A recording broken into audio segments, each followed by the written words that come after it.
The reality is, a lot of us aren't going to live a life on the countryside. We're probably never going to get our eggs from our own chickens. We're probably not going to have our own pet ducks or be surrounded by meadows and blossoming trees. But that doesn't mean we can't live a slower life. We can still have a homemade kitchen, we can pick up hobbies and do more things with our hands. We can strive to walk and bike more often and focus a little more on the simpler things. Personally, I live in the middle of a city, and while I love being able to walk to all of my favorite restaurants and cafes, I do kind of strive for a life that feels a lot slower. I wish I lived on more land and was surrounded by big trees and wildflowers that I can pick every day, but that's not my reality and it probably never will be. So I wanted to find ways to bring that slow living, cottagecore kind of lifestyle into my everyday life. And if you do too, then I'm so glad you're here. Hi guys, welcome back to another vlog. I never know how to start these videos off, if I should say welcome back, hi, welcome, I don't know. But hi, if you're new here, I'm Victoria. I've been thinking a lot lately about wanting to live a different life, and I think that might sound more dramatic than it is, but I think a lot of times I get so caught up in seeing things online that I wish that I had, and something that I feel like I've been craving lately is wanting a slower life. I don't know if you guys follow some of those YouTubers that they live on the English countryside and they live this slow life and they live in this stone cottage with a wood burning fireplace, and it just looks like this luxurious but also simple, cozy life. And I've been thinking about that because there's no reason that people like us, and I'm assuming you're like me, I don't know, but at least me, I'll speak for myself. I live in the middle of Denver. I live in a city. I don't live anywhere near a countryside. Like, yes, we have the beautiful mountains and things like that, but I have a small backyard, I live on a street. There's just things in my life that are not the aesthetic of an English countryside that I wish that I had, but there's no reason that I can't live that life and implement things in my life that feel cozy and simple and slower. So I kind of want to share a few things in this video of what I've been doing that I feel like brings the essence of English country cozy side living, but for the modern woman who doesn't necessarily get to live in the middle of nowhere, and we have to live in a big city or we have to live in the suburbs, and our life might not look like that, but there's no reason it can't feel like that. So I wanted to share a few ways of how this has kind of been helping me just kind of reframe how I think about the everyday and how I'm bringing that vibe into my everyday life. But first we're gonna charge our camera because it always dies. I feel like I've gotten a lot of comments on what camera I have, and I have the, I don't even think it's focusing. And I have the Canon PowerShot V10, and I like it for its portability, but it dies so fast. I gotta go find another charger. All right, we are back in business. It does have pretty good quality, but stabilization is bad, and then it dies so quick. But I think one of the first things that I think helps have this slow living cottagecore mindset is setting boundaries with my phone. And this is nothing new on this channel, which I know, I feel like I get these comments all the time about posting your life online, but then talking about being offline. You guys, there can be the balance of both. We are not getting offline anytime soon. And I think there's a way to have healthy boundaries with social media, healthy boundaries with your phone while still being on it, while still filming it. I still love documenting my life and connecting with people, but I think having boundaries is so important. And when you're setting boundaries with your phone and having, I think for me personally, having a more regimented schedule on when I can use my phone and when I cannot, then I'm able to just, my mind can take a break and I can be in the real world more. So I love my brick for this. I actually was off of social media all weekend and it felt so good to not have the need to share anything, not have the need to respond to comments, not have the need to see what other people are doing. I was just so into my own world and my own life that I was so inspired. I felt so creative.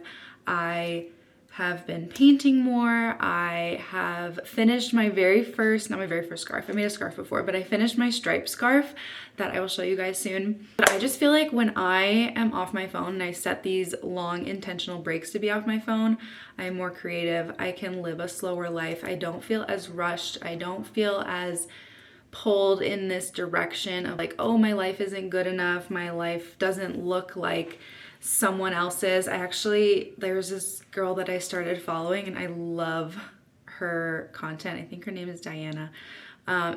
She like emulates the type of mom that I want to be, of like her little babies are with their little chickens on a farm, and it's like the cutest thing ever. And I love it, and it's very aspirational for me. But then also sometimes I see that and I'm like, I don't live this cute little life on a farm where there's chickens in my daughter's overalls, and I look outside and I see my neighbor's house right next to me. I can see my neighbors right now. Anyway, just like having those moments where I'm not on my phone and I'm not constantly seeing what other people are doing brings me back to my world and my life and what's important to me and how I can make my life feel better. And for me lately, that has been being super creative, being in the kitchen more, actually making meals and sitting down and eating them in silence and like appreciating the little things. So the whole boundary setting with my phone has been game changing when it comes to wanting to live a slower lifestyle. Something that I've also done that we're gonna do together today is just be more homemade in the kitchen. And I am not perfect at this. I do not make every single thing from scratch. I buy tons of packaged food for my daughter. We do grocery delivery. I can't always go to the cutesy farmers markets. And I think having a balance is important, especially when it comes to like making food in the kitchen, because especially if you're a mom, I know the last thing I want to do sometimes is make meals. And I will be honest, my husband makes most of our dinners, but when I find something in the kitchen that I do like to make, I love making sourdough right now. I really take the time to enjoy it and appreciate it, and it is extremely rewarding. When I started my sourdough journey, it was very frustrating because I had a lot of bread that did not come out that great. I killed a lot of sourdough starter, but there are times when I am making sourdough or I'm making cookies or I'm doing something that I enjoy in the kitchen that really reminds me to come back and slow down. And this is also times where I will light a candle, put on maybe a YouTube or some slow music or a podcast, and just kind of like get into my own little world. And sometimes it really does make me feel like I'm living this whimsical homemakery lifestyle, because my life is not like that all the time, but I can bring that into the kitchen and into making bread or making eggs with cottage cheese and just getting all fancy with my breakfast, putting it on a cute plate, just having fun with it and viewing time in the kitchen as a time to make something homemade and have fun and making it feel really fresh and vibrant instead of always getting to go or pulling something out of a package. But definitely think it's picking and choosing. But today we're gonna make some sourdough. I have loved making sourdough. I won't necessarily cover how we make a sourdough starter here. This is not really my expertise. If you don't follow Lauren Woods on Instagram, I can link her below. She has a really great sourdough starter guide, sourdough guide, all things sourdough, that I have found super helpful. Any starter recipe that you can look up online is pretty much what you need to get started.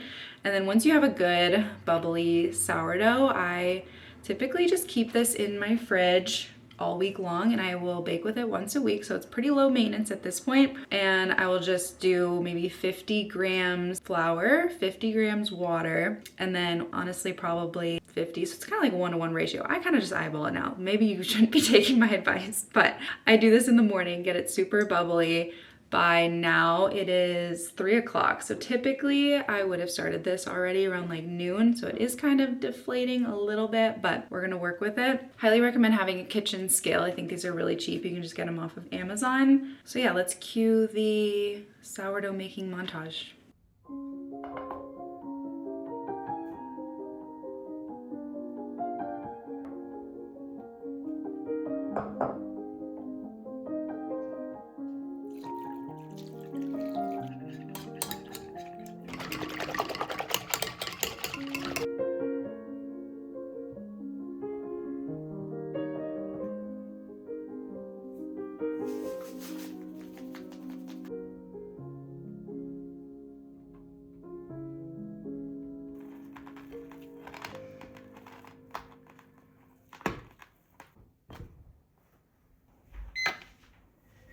No instructions on how this goes on. Or this way. No, wait, this way. Cute. I don't know what this is for though. Oh, this goes like this.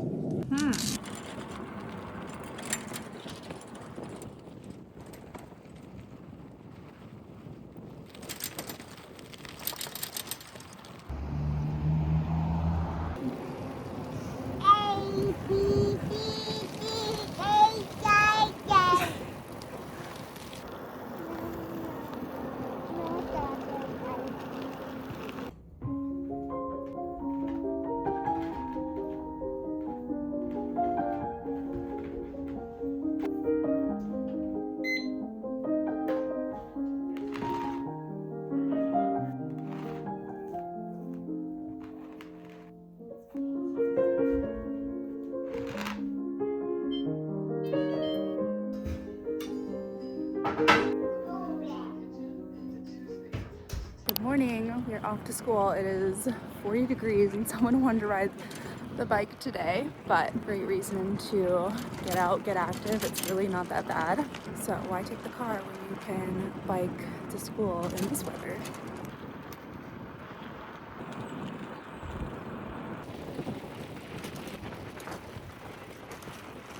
Good morning, just got home from dropping P off via bike. I think I mentioned this in a previous video, but we only have one car as a family and we've lived this way for 6 years at this point, or more. Actually, yeah, since like 2019. We absolutely love it. At this point, we're so used to this lifestyle of either having to bike ride or walk or Uber if we really need to. Denver is a very medium-sized city, so it's super quick to get around, and there's a lot of bike trails and walking paths, and it's not a very like transit friendly city. Like our bus system's okay, our train system is like awful. Unless you live in the suburbs, there's a lot of trains that go from the suburbs into the city, but there aren't a lot of trains like within the city. But thankfully the city has invested a lot in creating a lot of really amazing bike paths that make it very safe to bike around Denver. So I know this isn't realistic for a lot of people, especially if you live in the suburbs and your nearest Target or grocery store has to be a drive away. But personally, I've found that kind of being forced to bike or walk everywhere makes it feel like I live a little bit of a slower life. There's just something I feel like when you're constantly driving, when you're stuck in traffic, where you have to get in your car just to go get coffee, that just feels so America coded. Not to mention the aspect of only paying for one car, everything from insurance to gas to a car payment. Unfortunately, last year, our previous car, we ran into the ground and we had to get a new one and we couldn't afford one outright. So we are paying a car payment, but having to pay 2 car payments, I feel like is such an insane expense. And I'm also really grateful that, like, yes, my husband goes into an office, so he sometimes has to take a car and has to get out of the house, where I work from home. I work for myself, so I don't have to go somewhere every single day. And I do think that helps kind of have one car. And when we were looking to buy our house, we definitely kept that in mind. Like, yes, we could have lived in the middle of nowhere, but there is something about being able to walk outside your door, go get coffee, go to the gym, go to parks, go to restaurants, everything like that without having to get in your car. So I know that's something that's not realistic for everybody, but it does keep our expenses down. We probably use our bikes just as much as we use our car, and it is so much fun. It's great exercise. My toddler absolutely loves it. It's definitely not a fight to get her in the bike seat versus the car seat. So I'm not sure what your living situation looks like, but I definitely think there is something to walking more and biking more versus always getting in a car every time you need to go somewhere or do something. But this is something that we really prioritized in our lifestyle, and I think it helps a lot with slowing down and being more intentional with where we go and what we do. My sourdough has been fermenting in the fridge overnight. I don't know if that's the term for it, but it's been hanging out in the fridge all night, and we're gonna bake it this morning. I'm starting to get hungry, so let's go bake our sourdough and hopefully it turns out good.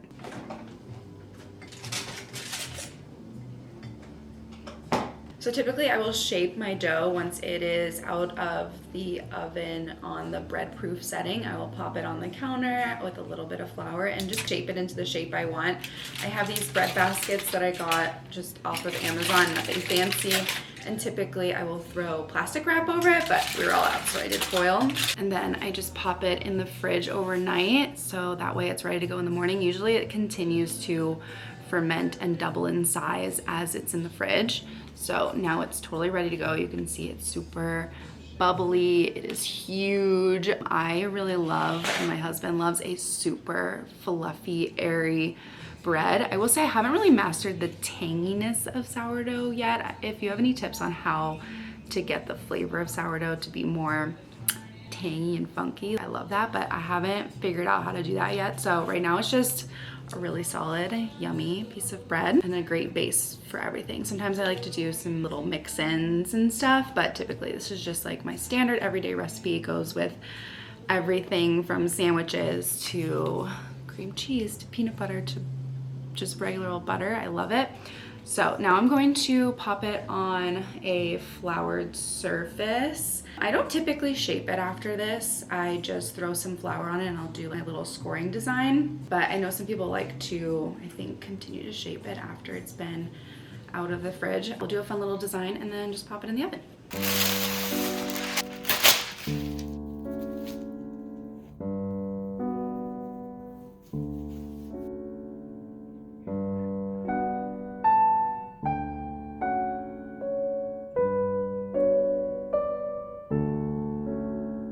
So you should put your pan or Dutch oven, whatever you use, in the oven to preheat with your oven. So I set mine to 450. I do like to use my Dutch oven when I'm making round loaves because it has a lid. This one does not, so I'll just use some foil on top. Then I like to place my dough on some parchment paper, so it's just really easy to get in and out.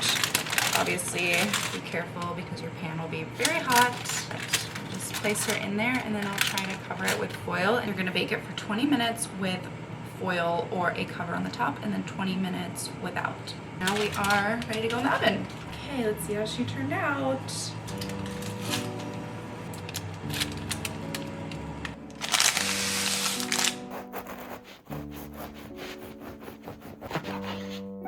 Turned out so perfect. There's literally nothing better than fresh, spongy, fluffy sourdough.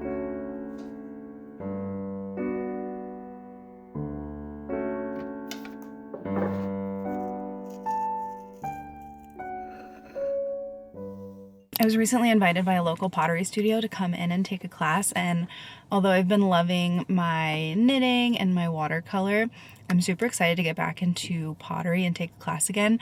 I haven't taken a class or done pottery, I think, in like 3 or 4 years. When we were living in Santa Barbara, I took a 6-week class that was like 4 hours a week just to learn how to use the wheel, and it was a basics course. My husband and I took it together, and I highly recommend, if you're looking for a fun activity to do with your partner or a friend, definitely take a pottery class. I'm so excited to get back into it. I think I want to start a membership. We'll see how this class goes and if it comes back to me and if I get frustrated or not. I do feel like with pottery, it's one of those things that you kind of have to take very slowly and intentionally. It's definitely not something that you can rush through, but I feel like that's what I love about it. So I'm super excited to try it out. If you ever come to Denver, it is called Sip and Throw. And it seems like they usually do group classes, kind of like if you've ever done one of those like painting wine classes or like a place like that. It seems like it's that vibe, but for pottery. And I think on this topic of having hobbies, there is nothing that slows you down more than doing something with your hands. I think that's why I love pottery. I love knitting. It is something that you need both of your hands to do, especially with pottery. You are getting messy. It's very difficult to be on your phone or trying to watch a show or do anything. You are so into what you're doing. And I really became a hobby girl until I became a mom. I definitely did a lot of crafting in college. I was totally a part of that puff paint era. But I think once I became a mom and I was on maternity leave, I would have all these little pockets of time and moments where I was like, I didn't want to wash bottles. My baby was napping, but I didn't want to be sitting on my phone or watching TV. So I started just picking up little hobbies here and there, like jewelry making. I started with embroidery. I found those watercolor books that were really easy to do in like 5, 10, 15-minute increments. And it slowly started to kind of grow from there because I think at least when you become a mom, you need to start having hobbies and identities outside of just being a mom. And I think even if you're a teenager or in your early 20s, there's something so chic about having simple hobbies and things that you are doing that has nothing to do with a screen. The more I've picked up hobbies, the more I feel like I've become a lot more intentional with my time. And now I honestly prefer picking up hobbies. One, because the act of making something is so fun, but then also typically with a lot of hobbies, you get to use what you make. So for example, with this pottery class, I'm hoping I'll be able to come home with a cute cup or a bowl or something, and then I'll be able to not only enjoy the process of making it, but also being able to use it nearly every single day. And there's just something so, I don't know, rewarding in that. Even with knitting and the scarves that I made, yes, the yarn probably costs more than a scarf at Target would, but there's something so rewarding in the process of making it and then being able to wear it afterwards that is worth so much more than picking up a cheap scarf or a bowl that you found at Target or a local department store that doesn't hold the same meaning to it as actually making it. So anyway, I can go on and on about hobbies. It's something that has truly changed my life and it makes me feel so creative. So I'm excited to see how this pottery class goes, picking up something that I haven't done in a while and see what I can make, but then also how it like sparks my creativity. It's also so therapeutic, so I'm excited.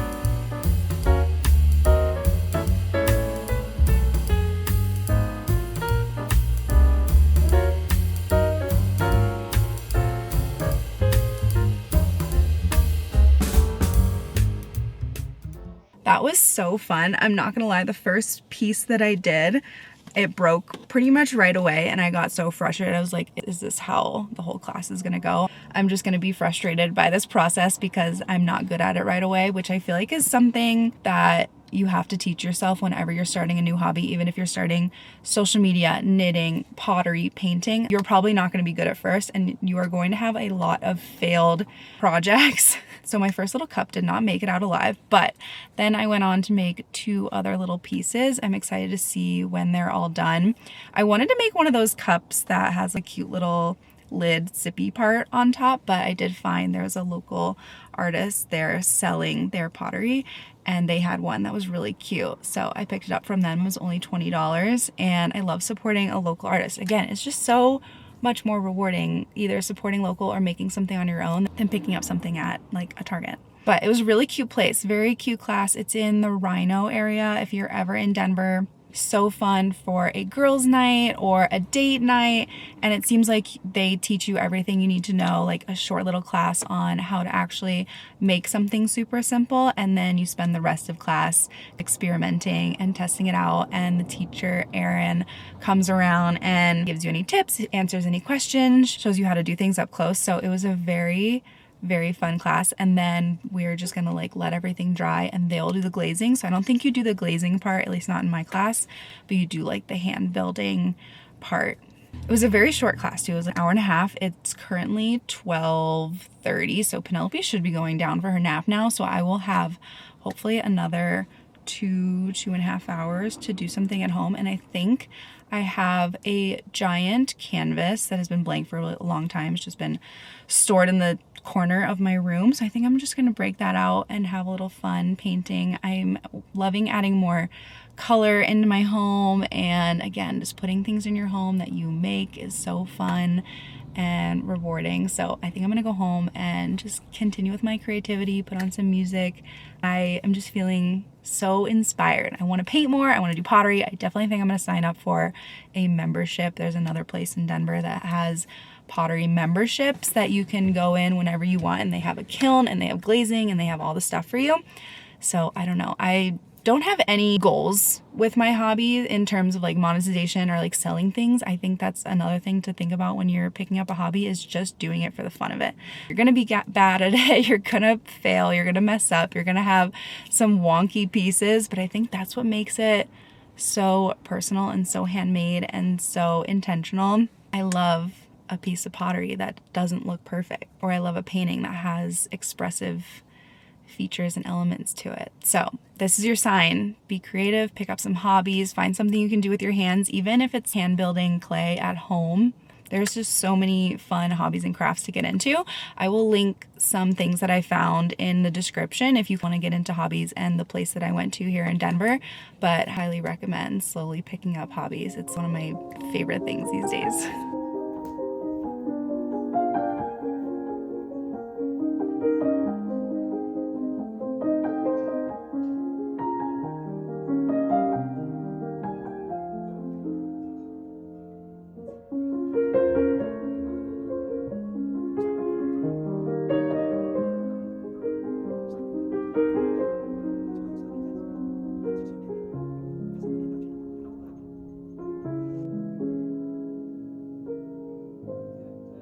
Something that I feel like my husband and I talk about all the time that is a blessing in disguise is having a home that you can't overfill.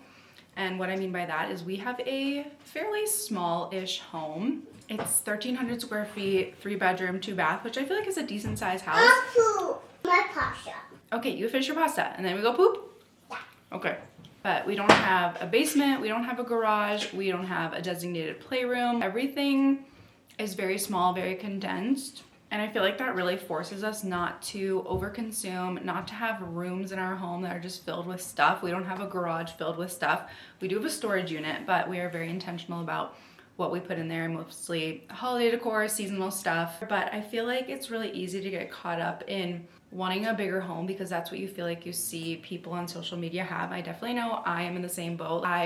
Even with my personal friends, when I go hang out at their house, they have these massive basements with huge playrooms and room for a treadmill, guest room for people to stay in. And I definitely wish we had a lot of those things, and I wish we had a garage for space. But at the same time, I am so grateful to have a smaller home because one, it keeps us intentional with what we have and what we buy. I feel like I don't overconsume clothes because we don't have a big enough closet. And it also really helps me stay on top of keeping things clean because when you have a smaller space to clean, it just is easier to clean and quicker to clean. I feel like it's very easy for a small home to feel cluttered very quickly. So I feel like I'm always on top of cleaning it and tidying up and just making sure that it looks nice. But this is something that, yes, we'll probably want a bigger house. You want pants? No pants? Here's your pants. This is something like, yes, we'll probably get a bigger home in the future, or we're probably gonna build a garage at some point.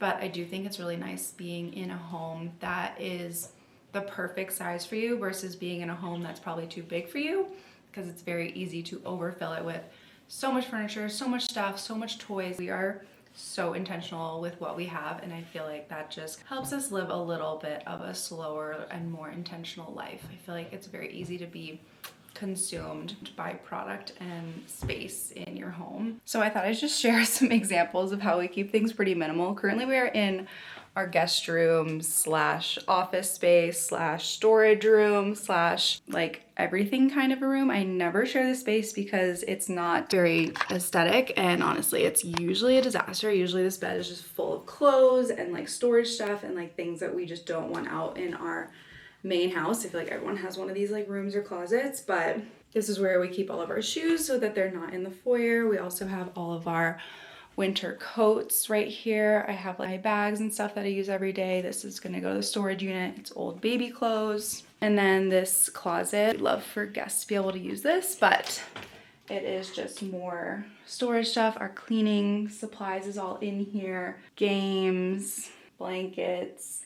I have some of my art supplies, yoga mats are down here. There's a jogging stroller back there. So like this is our version of a basement or a garage, but it's confined to this small little closet. And then since we don't have a garage, we keep our stroller right there. And then we also have a wagon in our backyard. And then this is my husband's desk space. He only works here twice a week. Otherwise, I have my little desk space over here in this corner, and we like rotate that chair between the guest room office and this office. Hello, Beezy, I love you. Does that sound what funny? What are you doing?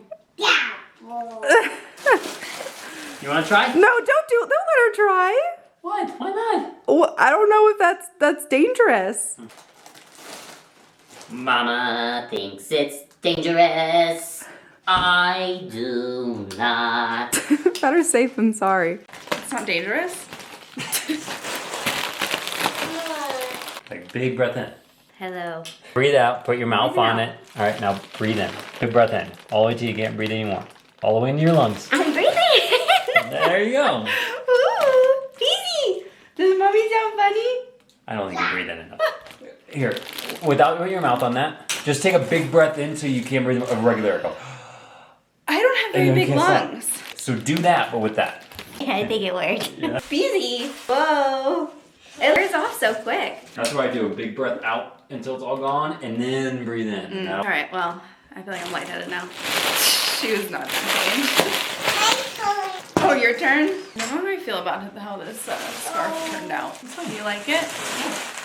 He's cute. It curls up in the back. Izzy, do you like mommy's scarf? Yeah. Yeah? More pasta. More pasta, of course. More pancakes. Oh yeah, that's kind of cute. I feel like if I go out in public like this, though, people are gonna think More I'm not from here. pancakes. Yeah. More pancakes. That feels like something a 90-year-old woman would do. I feel like that's the look that's coming back, though. Mm-mm. Everyone's getting into knitting. Yeah, but Everyone's not getting like, into not putting bonnets like- on their babies. No. My hair's not long enough for this look, but I don't know, kind of cute. We'll keep it as a scarf piece.